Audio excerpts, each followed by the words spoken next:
kaldun kolmanda astme helistikku läbi dominant septakordi pöörete.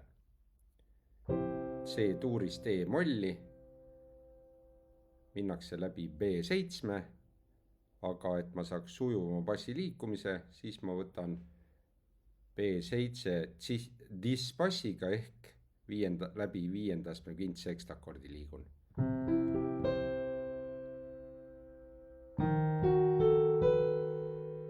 See noot on dis, eks ole. Ja lahenduses on juba mul B olemas, jätan paigale.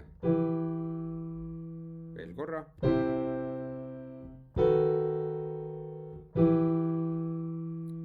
Mängin sama asja kvindimeloodilisest seisust alustades.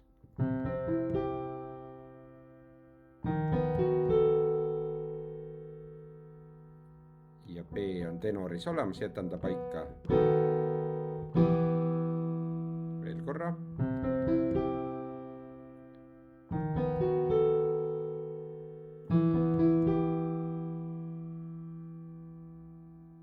Ja tertsimeloodiline seis.